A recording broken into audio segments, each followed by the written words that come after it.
everyone, and welcome back to Cool America Live. Some storytellers entertain you for a moment, others leave something with you long after the credits roll. Today's guest is one of those rare creatives whose work doesn't just tell stories, it invites you into deeply human spaces. The messy ones, the vulnerable ones, the uncomfortable truths we don't always say out loud, but instantly recognize when we see them reflected back at us. Whether he's acting, writing, directing, or producing, Lloyd Eyre-Morgan brings a kind of emotional honesty to storytelling that feels increasingly rare. The kind that doesn't chase perfection, but connection. And I think that's what makes great art memorable. Not spectacle, not noise, just truth. Lloyd, welcome to Cool America. We're so happy to have you here. Thanks for having me. So, watching your work, one thing that really stands out is how emotionally honest it feels. Nothing ever really feels manufactured or performative. It kind of feels lived in. And I always find that fascinating because storytelling like that usually comes from somewhere real. So, do you think storytelling became a way for you to understand people better or maybe even yourself? Yeah, definitely. I mean, I've always kind of used storytelling as a bit of therapy, I suppose, from stuff that's Yeah. happened to me. I've always kind of gone straight to paper to kind of try and write down what I'm feeling, and that's kind of where my last film Departures came from. I was in a really bad place and then Okay. started writing a script with those feelings and emotions, and that's where it came from. And I think it's sort of my truth on paper, I suppose, that then has been translated to the screen. And also my co-director Neil as well. A lot of his experiences were in there, so we really wanted to make something that was our lived LGBT experience, I suppose. hmm Absolutely. I mean, I think stories that stay with us are usually the ones willing to sit in uncomfortable truths a little longer than most people want to. But it's so effective and it makes for some really great pieces for sure. Have you always been drawn to that kind of emotional vulnerability in storytelling, or did that kind of evolve for you over time? I think so. I think I've always wanted to see stories on screen that I guess show my experience. I think that there's a tendency, especially with LGBT projects, to almost censor some parts of LGBT life, and I've for ages didn't see, I guess, my experience on screen. So, which is why I've kind of tried to tell that through my work. And, I think I felt, especially growing up, that there wasn't a lot of visibility for LGBT stories, especially in mainstream film.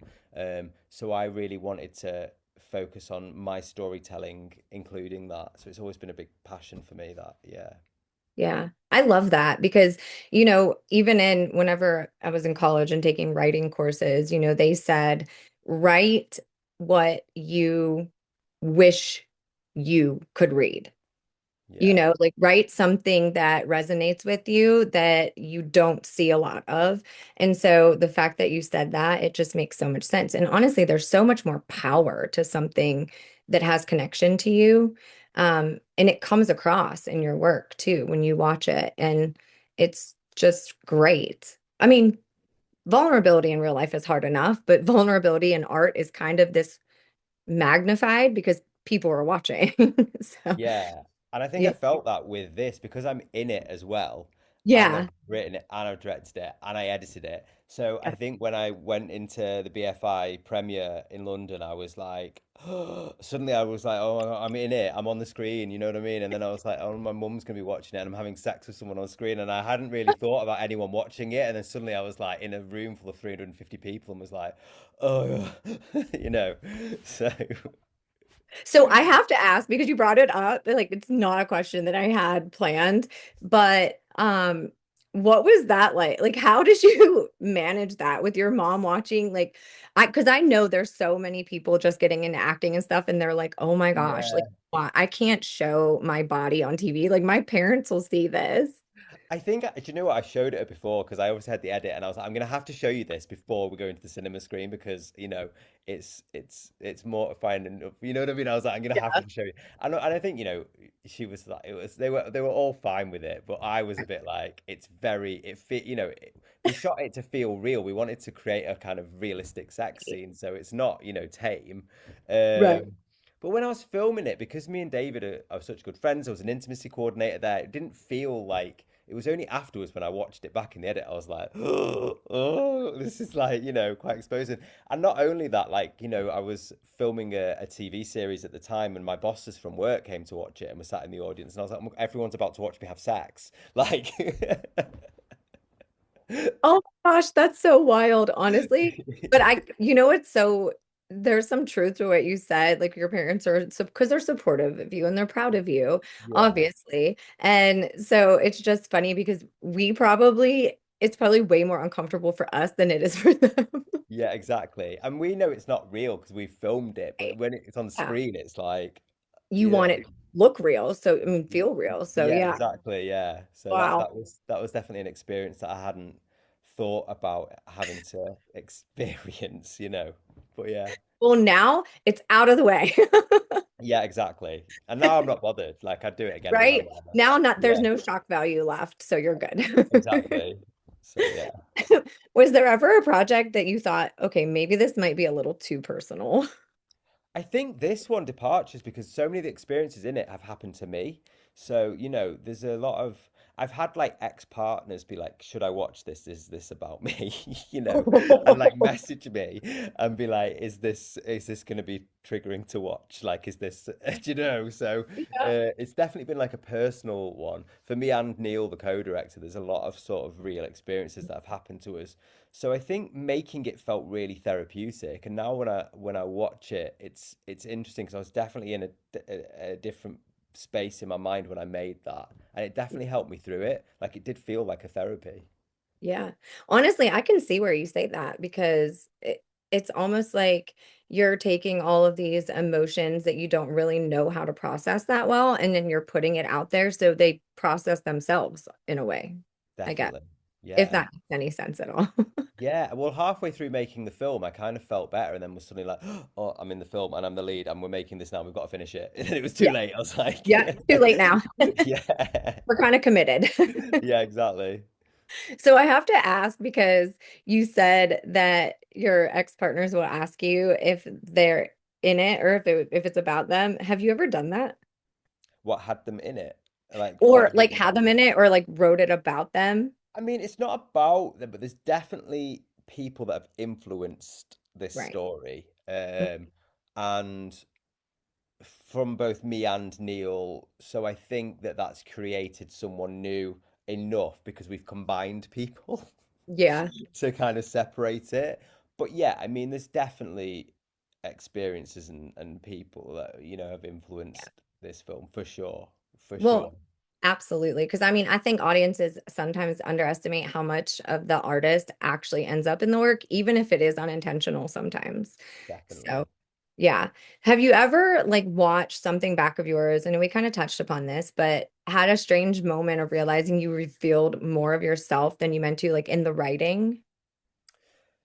Yeah, I think so. I mean, I think there was a scene in it that we put in there that was an experience that happened to Neil, and it was and I know he won't mind me talking about this because he has openly at Q&As, but it was an assault that happened to him, and we put that into the film, and I think that was really vulnerable for Neil, and I think him exploring that I wanted to get it right for him because I was playing the experience that happened to him, and Yeah. also he was working for a male sexual assault charity at the time, and it was really important for him to put that out there, and I think for him to do that was a big thing, I think, for to because it was quite a vulnerable thing for him to do, but I think he's also really glad that he's done it now, and it's important for him to create awareness of the situation of what happened and also how he coped with it and the mechanisms and you know the visibility of that, I suppose, with Yeah. male survivors, I suppose.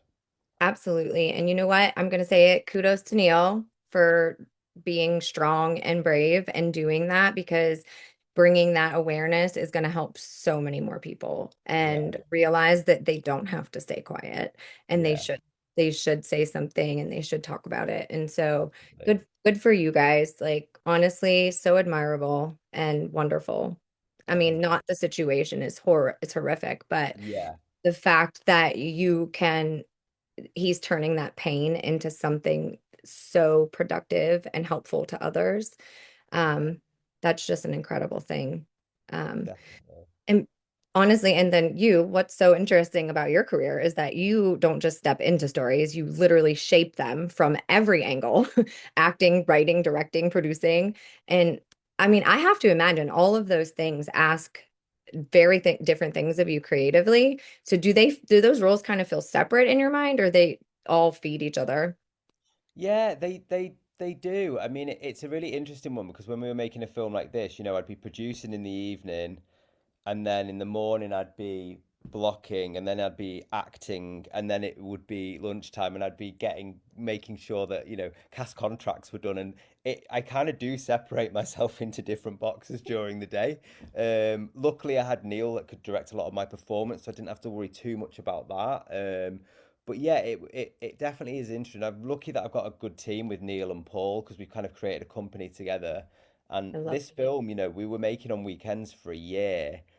So it didn't feel real for a long time, and it was something that, we kind of became a family of friends making it. And I think just the fact that we've managed to get a worldwide cinema release with it, we're on at IFC in New York at the minute, and going out across America and France and England, we're just like really proud, I think, of how we've done that as a three and managed to get this like release Yeah. that's almost, I mean, I think it's like 1% of feature films that are independent get released in cinemas now. So the fact we're just so happy that our stories got that big, and we were in the New York Times pick of the week. Like were like, what? From literally something that was a WhatsApp group called Let's Make a Movie. That's how this all started. And Wow. then we all got together. Neil was painting and decorating lighting companies, so they would gift us lighting to use for the film. And, this really was like a grass-grown project that ended up in the New York Times and is out in cinemas across the world. So I think, if anything, we just want people to know that if you want to make a film, even if it takes you a year and you have to shoot at weekends and work in the week, you can do it if you have something you really believe in and want to make. I think that's absolutely incredible. And what a success story, honestly. That's so wonderful. And I mean, it's not with your writing and everything, it's not hard to see that it would be successful. But I feel like independent filmmaking kind of is its own kind of survival sport. Yeah, definitely.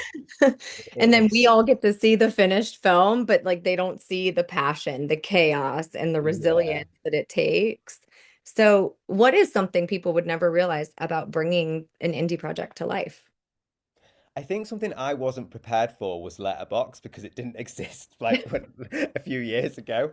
And honestly, like that is a shock to the system. Some review, like some audience, because I read them all, and do you know what? Yeah. So many of them are positive, but I always look at the negative ones and I'm like, do you know what I mean? Like, but it's a Yeah. new thing. Everyone's a critic now, so like you don't Everybody. just get like reviews now. You get like Letterboxd reviews, and sometimes and someone put on there. I know that the filmmaker reads these reviews, and then started doing it, and I was like, yes, I am reading it, and I was like reading it, and I My wanted to reply, goodness. but I have to stop myself and be like, no, like you need to just read these. Yeah. How, So that's like, how do something you cope new. with that I whenever mean, I you think see all those? I think I take it with a pinch of salt, and do you know what? The majority of them on there are lovely. You just get the odd one, and you're like, oh, and you can't help but take it personally because it's your life No. on screen. But I Yeah, think that's something I just need exactly. to learn to be like, do you know what? I'll let it go. I'll buy an Etsy curse and I'll let it go. I love that so much. Oh, that's hilarious. I So love yes, that. that's definitely something that I wasn't prepared for. But we have all. I'm now I'm accustomed to it. But when I first started making shorts a couple of years ago, that wasn't a thing. So now it's like a new. Everyone's a critic now. I know. And honestly, like it's not just, I mean, it's like a baby. This is like your child, Yeah. you have so much invested in it. And when somebody like these naysayers want to come in and comment on it. I'm like, you don't even know what you're talking about. Just shut up. Yeah. Well, Like, someone put on there, but also you get ones that are like backhandedly positive, but someone put it's really refreshing to see a lead that's a fat frump. And I was like, rude. I know, and I want to be like, how dare you? Like, no, no, no. But you can't. Seriously. You have to just read it and go, okay, I need to just, you know. But yeah, No, it's I so kind of want to go on and find it and be like, do you need glasses? I feel like I yeah. can make you an eye doctor appointment. But it is, you have to all take it all with a pinch of salt. But yeah, it's been an experience, that part of it. Oh my gosh, I can imagine. I mean, I can't. Yeah. It just I baffles just me, some of the I things these can't not people. read them though. I can't not go on it. You You have have to. you have to. I can't not. It's And like we're a like train wreck. yeah, and we're like so fresh on Rotten Tomatoes, but I ignore all that and I'm straight on Letterboxd. I'm Yeah, like so, absolutely. I would yeah, do the same. Yeah. yeah, Honestly, and everybody feels so, secure behind their screen of armor. I can say whatever I want and there's no repercussions. Like that's the yeah, day and age we live in a now. And hundred it's, percent.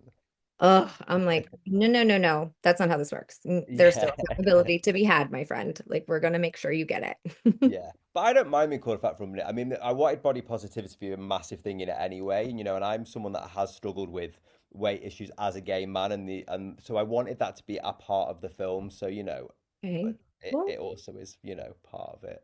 yeah. But I mean, like, there's eloquent ways to say A something. 100%, 100%. Not that is not, that's not how you say it. 100%. Oh my gosh.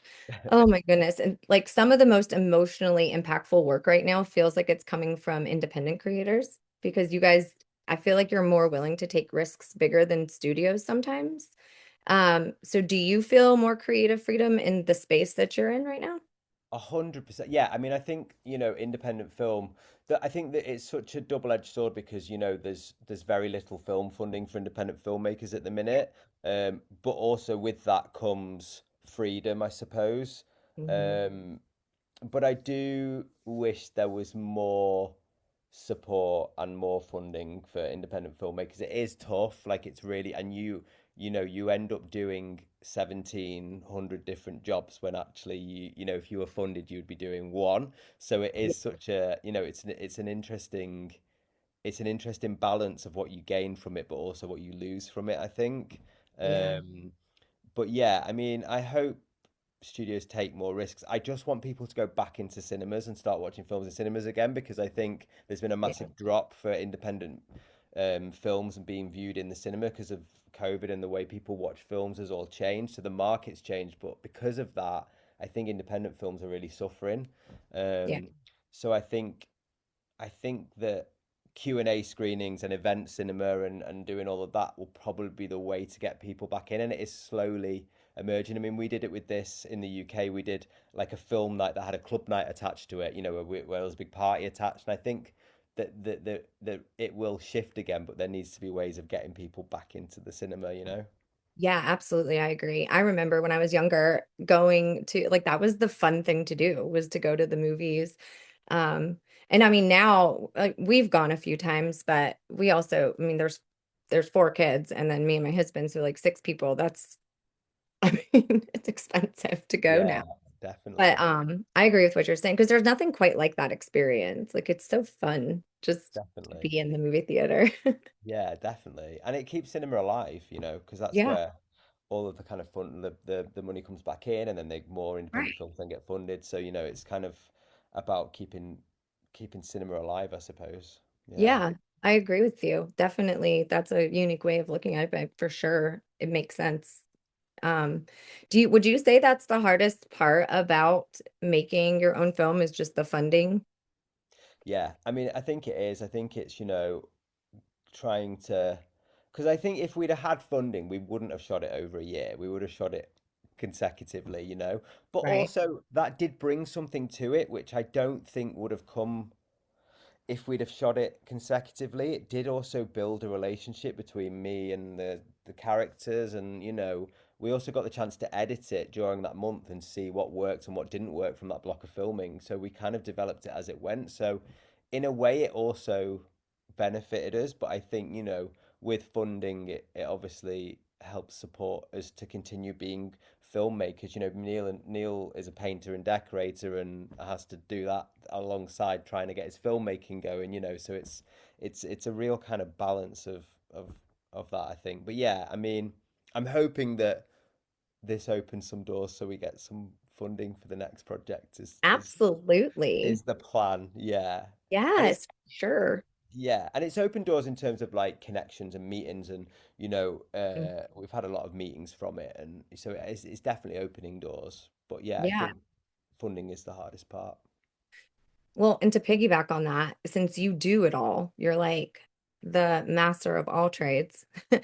Um, what which part, like which role, I guess, would be one that you consider to be the hardest? Like is it acting? Is it directing, producing, Do you know, writing? I think it's producing. I think it's getting the film a life once you've finished filming, Mm. because it's so you have to go down such a sort of specific route to end up in cinemas, and it's all about what festival you premiere at, and then getting a sales agent on board, and then getting distributors on board. And we've had a great journey with this.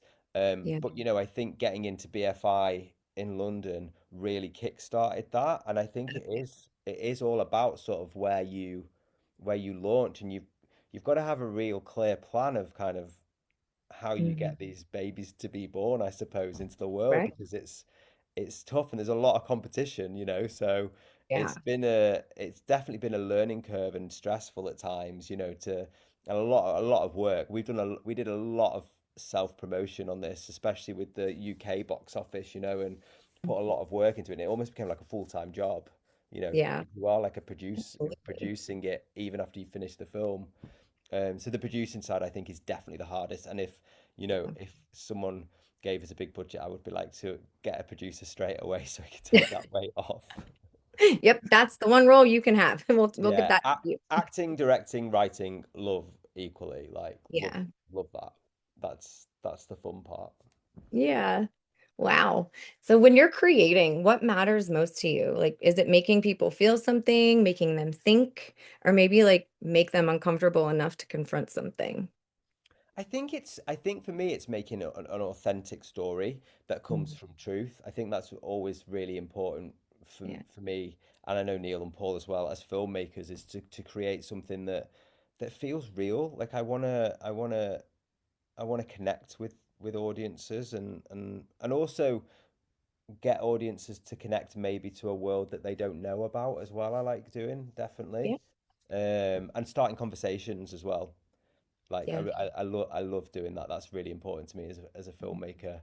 And I think this film's opened up a lot of conversations about toxic relationships, and for gay and straight people. I think a lot of people have watched this Yeah. and gone, I've been there, Right. which is kind of what we wanted as well, is it to feel quite authentic and quite real. Mhm. Yeah. I mean, and you're absolutely right, because that's something that people from both sides, like whether you're gay or straight, like everybody's had a toxic relationship. I Yeah. mean, well, most, I would say, not everybody, I guess, but Yeah, um, most people though, yeah. so they can relate so well to that. And I love that because it kind of bridges that gap, you know? I think that's really important to have those conversations too, because then it's like almost like you're having a conversation that's really difficult, but it's easier for the people watching it because it brings them and gives them, oh man, like I never thought of it this way, or I never thought of that. And it kind of helps them. It's like therapy for you guys, but it's therapy for us as the viewers as well. So Yeah. yeah. And I think honestly, when you said the authenticity aspect, I think that's probably why your work lingers the way it does, because you can feel that authenticity in it. Yeah. And that's also helps with the connections too. Yeah. Yeah.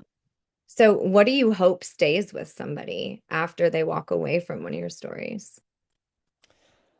I mean, I think the characters, I want people to remember the characters, and also, well, with departures, it's the Yeah. message that sometimes the way to move forward is to go back, because I think sometimes we get scared to go back and process things as Yes. people. So I think that's a massive theme of a lot of my work as well, is that, you sometimes have to go back and process stuff that's happened to you and able to move forward, which is basically what Departures is all about, which I guess is it's therapy, isn't it? So, yeah. So I think I hope people take away that message. But also I want people to feel like humor in the darkness. Like I think that's something that we do as a team really well is try and create comedy out of Yeah. bad situations because if you can't Mhm. laugh at something, then it's miserable, isn't it? So, Yeah, yeah, exactly. Yeah. Honestly, and I think that too, because they always say laughter is the best medicine, right? So, yeah, and to be able to, I feel like that is the point when you realize, okay, I'm healed because you can laugh about it, you know? definitely. And it gives you this like sense of peace too, which is pretty magical actually to think Yeah, I about. agree. hmm And I also think there's something really powerful about artists who manage to stay grounded in an industry that is not exactly grounding. Like you, so down to earth and genuine. What is something about yourself that you never want this industry to change?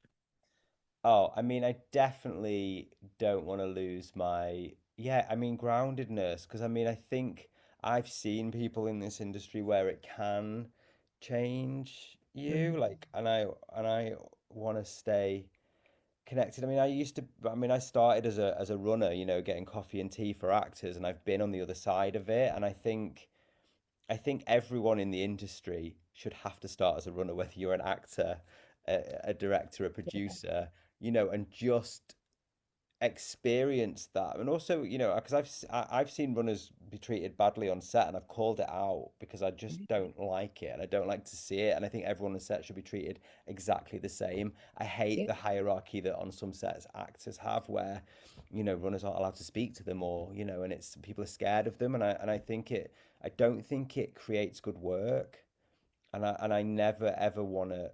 I mean, I won't because I'm such an advocate for like everyone on Yeah. set being treated the same. But I don't. I think I don't want to work with people that have that elitism in the industry, and I just don't think it breeds good work. And I've been on sets where it's been like that, and it's people aren't happy. And I always say that the day that I am not enjoying acting or directing or writing, that I will stop. And at the minute, I love it, and I want to breed that on set, because I want hmm everyone to also enjoy being at work and Yeah. love creating together. Absolutely. I mean, you don't want that toxic work environment because then it's going to stifle so much of the project itself too. You Yeah, would think, I mean, at least I would think that if people aren't unhappy and if they're being treated poorly, it's going to kind of come across whether it's intentional or not.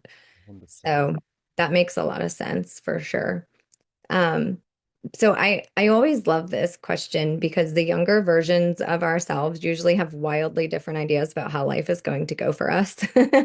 And so what do you think that young Lloyd, if he could see your life now, like all of the stories you've told, your work, your career, what do you think he would say to you?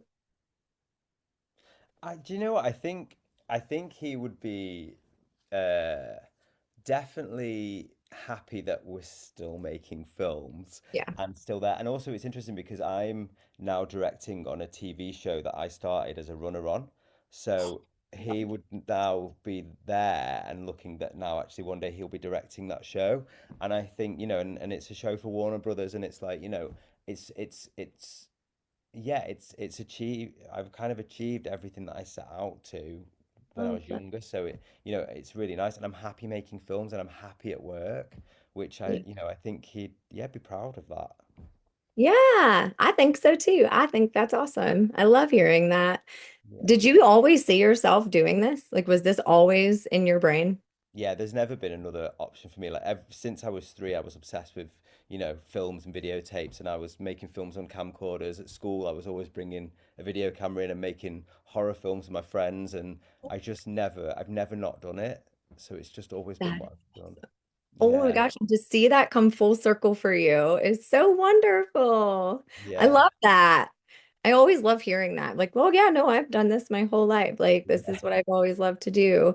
That's so incredible for you. Well, kudos to you. Good job. thank you. And you're making everybody else happy and changing the world through your therapy sessions on screen. Thank you. Um, when people look back on your body of work years from now, beyond your talent and your success, like what do you hope that they say about you? Not the naysayers. Yeah. We're leaving them out. I think I just hope that they say that I had an authentic voice and vision. I think that's the key thing for me that I want to always be authentic in the stories that I tell. Um, and and I hope that also they're stories that I guess make people feel seen. I hope that people say that and that people feel like they've been seen by my work and I think that's probably the most important thing for me. Yeah. Yeah. Do you have your next project already in your mind? Yeah, well, we've actually shot one. So we've shot another film, yeah, called Chat Lines, which is an LGBT sci-fi film. So it's Oh, kind of like Black Mirror meets, I guess, like Fault Within Our Stars, sort of, yeah, a sci-fi time travel love story. that's exciting. Yeah. Is it done? Yeah, it's done. Yeah. No way. Are you in that one too? Yeah. No way. Yeah, yeah, yeah. That's exciting. So that's Do that's the how next do one. we see it? How do we get Well, to we see well, it's only just sort of finished, so it? Okay. yeah, watch this space. Hopefully coming to a festival soon. Yeah. We'll Yeah. we'll be writing that down, jotting that down to be paying Yeah. attention. Pay attention. We got to watch this. Yeah. So that one's called Chat Lines. Yeah. Chat lines. Okay. Well, we're definitely going to have to keep that in back of our minds for Yeah. that. Um, so I wanted to ask you because writer to writer, um, what is your process like when you sit down and you're like, okay, I'm gonna write this? How I does that go? I think I first of all write sort of the most like I just kind of go first and it just sort of and then I go back and structure it more. So I Yeah. just kind of go exactly what I'm feeling, da, da, da, da, and then I go back and kind of then work on it and structure it and kind of piece it together more. But I think my first draft is always like very from my head and where I'm feeling and what's happening. It was with Yeah. Departures anyway. Chatlines was a little bit more structured because it was a sci-fi and it was more fantasy. So, but it does have very real human. It's about dealing with grief and stuff like that. But I had a much more structured approach to it because Departures was much more a therapy session and I was actually dealing with it as I was writing it and filming it. So that was very much more yeah, a different method, I suppose. Whereas with chat lines, I had the beginning, middle, and the end plotted out first Okay. because it had Yeah. like a twist in it and lots of kind of time Mhm. related stuff that needed to connect and work. So I Okay. guess it's project to project, I suppose. Right. Yeah, I guess it would shift depending on, and I mean, it might too, based off of how much of you is in it. You know what I mean? Your life and your experiences and stuff. Yeah. Definitely. Do you guys write together?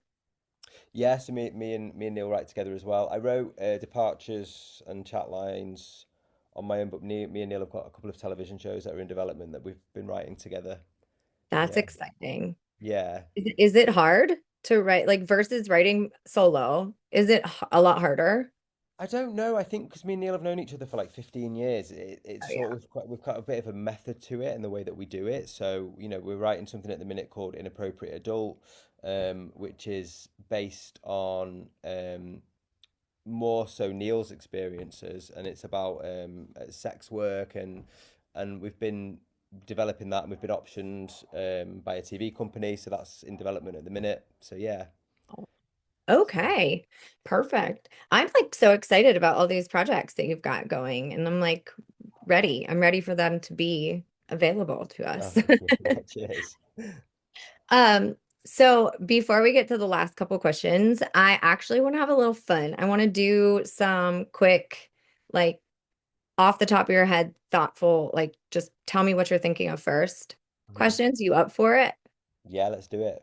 Okay. All right. So what is or has there ever been a film that has emotionally destroyed you? Ooh, yeah. I mean, there's been loads of films that emotionally destroyed me. Lost in Translation. Okay, that's a good one. Yeah, I can see that. yeah. I really Yeah. connected to that. I was really like, oh, yeah, Yeah. yeah. What is a story you wish that you had written? Mm. Donnie Darko. Oh, yes. I like, I'm not even gonna lie to you. I feel like that would be a lot of people's answers. Yeah. One word that describes your storytelling. Authentic. I know I've said that loads, but yeah. No, but it's so true. And Yeah. that's a good thing. That's a really good thing. Okay, so then one word that describes you off camera. Ooh,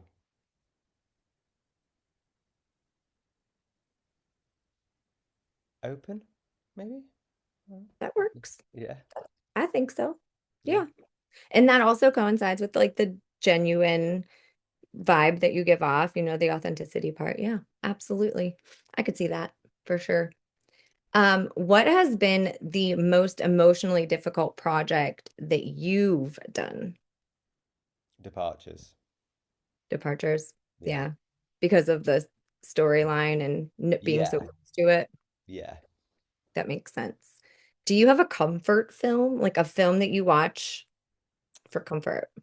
Yes, I would say Hocus Pocus. I freaking love Hocus Pocus. Yeah.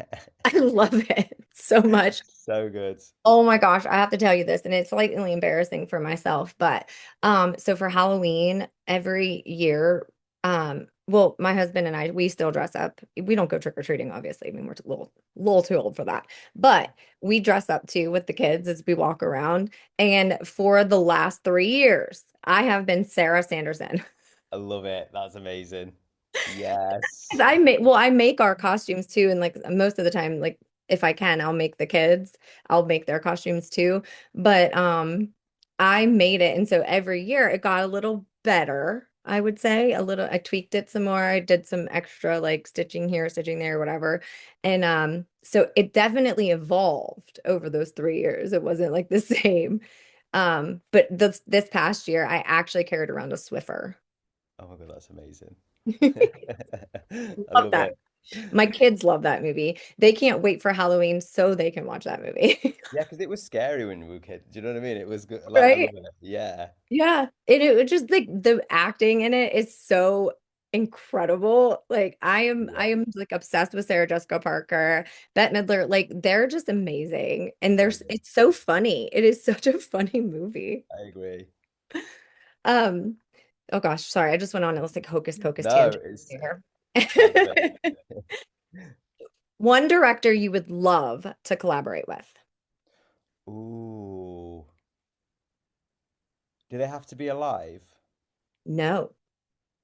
Let's Oh, well add that. then Wes Craven. I love Wes Craven's. Oh, yes. I Yeah. mean, genius, pure Yeah. genius. That man was a 100%. genius for Yeah. sure. Yeah. So on the flip side, though, who is one actor or actress that you would absolutely love to collaborate with? Ooh. That's a really good question. An actor. Ooh, probably. I mean, I'd love to work with Russell Tovey, and we're working on it. He hosted our London premiere of Departures. Yeah, Oh, awesome. yeah, So the fact that you would love to work with him and now you might actually get the opportunity, that just says everything. yeah. Fingers crossed. Fingers crossed. If you Yeah, see this, yeah, you need to. Collaboration has to happen. yeah, ASAP. There, we'll just put it out there into the yeah. world. It's See gonna what happen. happens. Yeah. Yeah. Coffee shop writing or complete silence? Oh, coffee shop, I think. Yeah. I Yeah, can't do the complete silence thing. Then I'll no. overthink it. Yeah, 100%. Yeah. One scene that has stayed with you long after writing it. Ooh, that I've written. Yeah. Ooh. Probably the car scene in Departures, I think definitely is one that I think about a lot. Yeah. Okay. Yeah.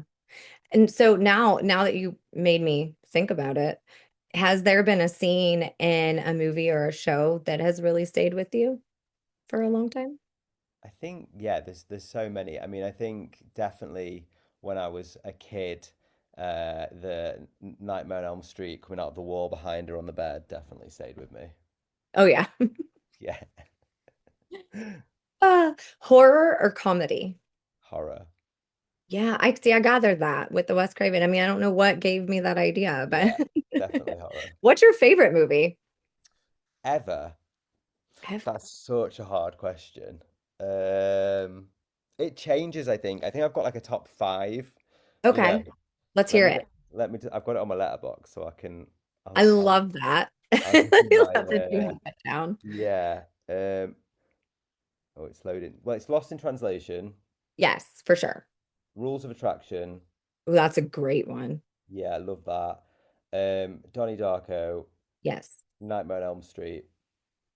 I think they're my four. I think they're the ones on my page. It's not loading, but I think they are. And Hocus Pocus. And Hocus Pocus, yeah. And Drop Dead Fred as well. I don't know if you've ever seen that, but it's Oh so my good. gosh, I have seen that movie, Drop Dead Yeah, Fred. It was great. It was so good. it was really great. Yeah, In this understated way, it was just, yeah, absolutely. That's so crazy. It's so funny that we're talking about these like older movies, like movies that I have grown up with, but I've actually my kids are very well versed in the movie world, because they all of these older, like I grew up, I was in middle school and high school in the 90s and early 2000s, and um the girls, all of the kids, they watched all of those 90 movies like Clueless and 10 Things I Hate About You, which is obviously one of my favorites. And yeah, like Breakfast Club and all of them, like they've seen them all, and like Mighty Ducks and everything. And it's so funny to yes, see there, and they love it. I mean, they just, that's what we need. We need good stories like that again, definitely. Well, and you're bringing that. I keep trying to introduce my little sister to Buffy the Vampire Slayer because that's like my favorite TV show. But she's Oh, like, Sarah Michelle Gellar. she's struggling to get on board with it, but I'm trying. I'm like, Oh you've got to my watch gosh, I it. love it. Yeah, See, I got the girls, they're starting to watch Gossip Girl. yeah, I love it. I, Yeah, I loved Gossip Girl. I don't even know why. It was just so it was like really good. it was, and there were so many person. I'm like, oh God, these people. Like, why? Why do I even like this? But they're really obsessed with Ginny and Georgia right now. They love Yeah, Georgia. so good. Like, well, we watch it, and unfortunately, I'm like, I look at my oldest daughter, and I'm like, oh my God, am I Georgia? Am I Georgia? And she's like, well, sorta. So- I'm like, okay, well, not the killer part, not the killing part, Yeah, but I guess but yeah, maybe like the attitude, like the way I raise it. Yeah, I I love it. guess. I'll take it though, because I think she's freaking phenomenal. I love her. Yeah, amazing. Yeah. Okay, so well, before I let you go, I don't really don't want to. Like, I'm having so much fun No, with it's you. been great. This is awesome. We have two questions that are really kind of like a cool America tradition. Mhm. So what is one thing you think is genuinely cool about America? Oh, there's lots of things. I mean, I love. This is a really lame answer, but whenever my friends go to America, I always get them to bring me back Reese's Pieces Yes, I love Reese's Pieces. because I love Reese's Pieces so much. But also the Love. films, American Yes. films. I mean, they've like shaped me in American TV, you know. Yeah. So, and still does now, you know. I was watching like The Comeback yesterday, you know. It's just like I love American television. So, Yeah. I think it's so crazy whenever I talk to people from the UK and everything, or anywhere really. It's always that they're like, you guys live where all the movies are. Like yeah, you can't, there's cities, like you go to New York City and you can think of 100 different movies, and like, oh, I've seen that before because you've seen it in the movies. And it's so definitely, funny to think about that, because I guess when you live here, that really, it doesn't really cross our minds, because I don't know why. I think we just kind of take it for granted. But it yeah, is really cool though. It really definitely. is. Okay, so then what is one thing that is super cool about you that people wouldn't expect? Ooh, I'm a rescue diver. What? Yeah, No way. yeah. So I've qualified rescue diver. So I could technically do CPR underwater and brings people up and do all of that kind of stuff. That is the coolest thing ever. I never would have guessed that, but that is so cool. Yeah, bit different. Yeah. I Yeah. love hearing that. Yeah, see, my husband, he's a firefighter, but he worked in rescue dives and stuff in Oh, the city. amazing. Yeah. So it's just so cool to hear that because I'm like, oh wow, I can't even imagine. I don't know if I'd be able to do I love that. it. Yeah. It's very demanding. Like it's hard. Yeah. I mean, I don't go out and do it on weekends, but I could do Right. it. I'm I know trained. what you think, Yeah. but you are. Yeah. Like you can do it if Yeah. you need to, but wow, that's wild. Yeah. That just like brings a whole new like version of you to the front. I'm like, wow, there's so many different Lloyds in there. Yeah. I love it. Well, I really hate for this to end, but um it's been so wonderful getting to talk to you and pick your brain and hear about your amazing work. And honestly, it's been such a pleasure. So thank you so Thank you. much for this. Thank you so much. It's been brilliant. Thank you. I've loved it. Course. Well, there you have it, everybody. Lloyd reminds us that some of the most meaningful storytellers aren't the ones trying to impress you. They're the ones willing to be honest enough to make you feel something real. His work isn't just about storytelling, it's about connection, about vulnerability, about creating space for the messy, complicated, beautiful human parts of life that so many other people try to hide. And I think that's why his work lingers, because long after the scene ends or the credits roll, the emotion's still there. So, thank you so much for being so open, so thoughtful, and for creating the kind of work that reminds people why stories really do matter in the first place.